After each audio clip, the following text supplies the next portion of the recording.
Finding the way.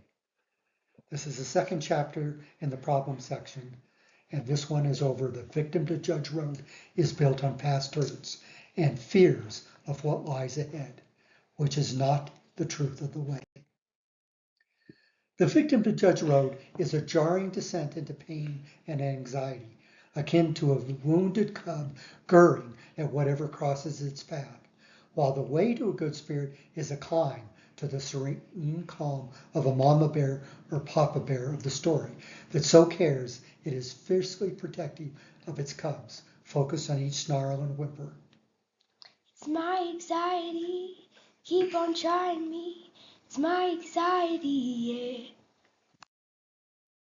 yeah. Yet cubs, fawns, and children tend to be distracted from following experience that seek to avoid prowling predators, like conmen, barking attitudes, Like bullies. and praying dictates. like overdone rules.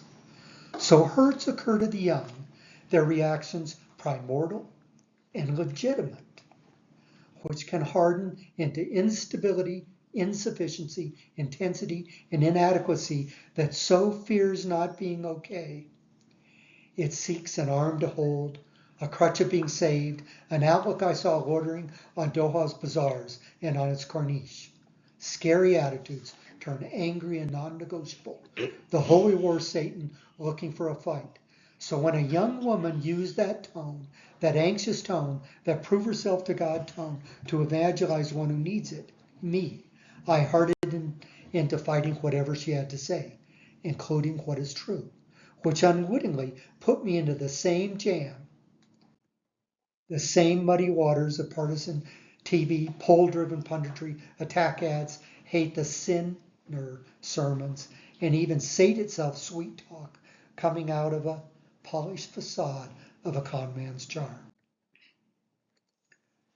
Life stories here of a coed's freshman year can warm and form wisdom, as also in inspired words for when I encountered cons. Like when someone pretends to be your friend so they can get answers to the test. Spin, wishful thinking, and defensiveness, as the truth will be known. And anxiety, as truth will set you free. Of fears over what lurks, ready to snap at the unsuspecting, with a bite of a conman getting what he wants and moving on. That's a lot of crawdads. Life involves hurt, yet the flow for those in it goes to the spirit of truth that guides you to all truth and to unfathomable energy. In being alive, fully alive, Focus and attentiveness, of a mom's love of a daughter, spirited vitality, in special places, like a wildlife-rich backyard, Stockholm's Gamlastan, Doha's Corniche, and South Africa's Indian coast, and vibrant life in clouds billowing effervescently. The flow is calm and not calm. The creek does rise, and even jolting, like in ancient words, I will not be with you much longer, which triggered a startled retort. Quo vadis? Where are you going?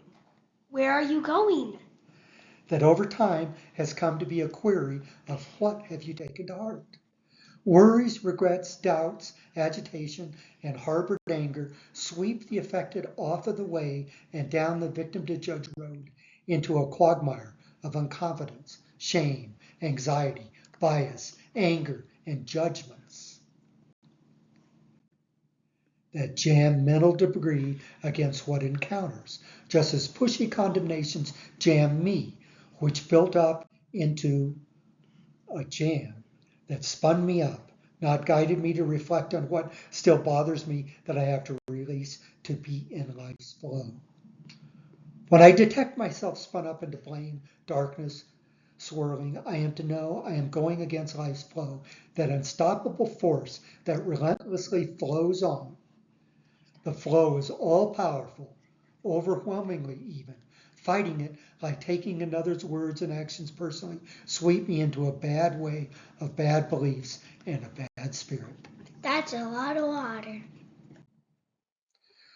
So when pecked at by someone, I am to guard my spirit, not spin you are wrong and I am right logic, stew in irritation, or gird myself cantankerous. And that requires that I calm myself so I can hear what I need, like people just screw up, which points me to the truth that sets me free. I am to forgive all that peck their struggles at me for my sake, my spirit's sake. Yet that is hard, giving up legitimate feelings, often caused by the unrepentant being pushy, toned, and judgmental. To release that is the way to grow self-control over my own emotions so I can separate reality from bluster, truth from sales talk, actions from talk, what makes tracks from tracks, and the effort to love from gurring blame at someone else, anyone else, the other side, the bad side, the unsaved. I didn't make those tracks.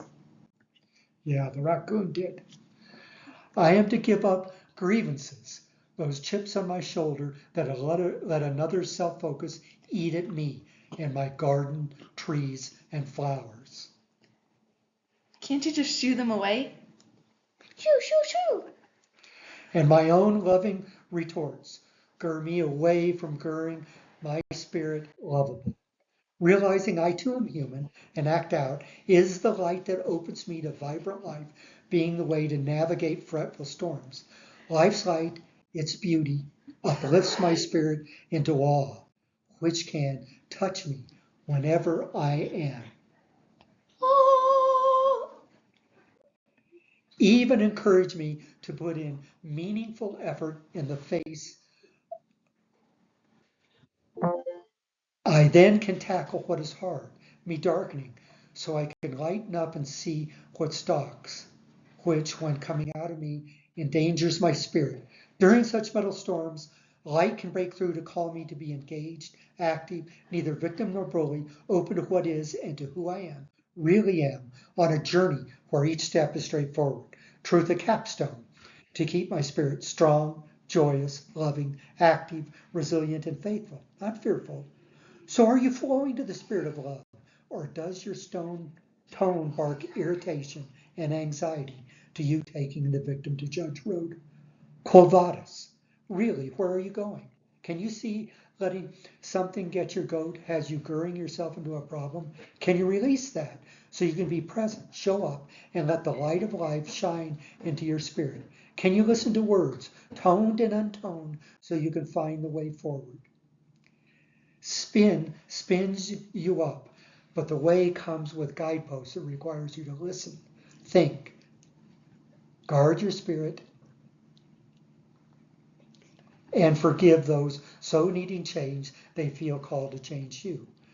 As these that gur at you may or may not be right about what you need to take to heart, can you reflect on the changes you do need to grow your spirit good and how you can implement that? So pay attention to your tone as telling you something. Your tone is a problem, as it often closes listeners' hearts and minds to you, and to words that might or might not be true. A hard tone, like a fire, burns attitudes and fires up bad attitudes. A caring tone touches hearts. May you find the way to a caring tone.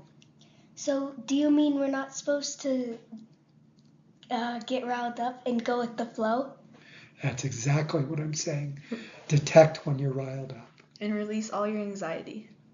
and release it.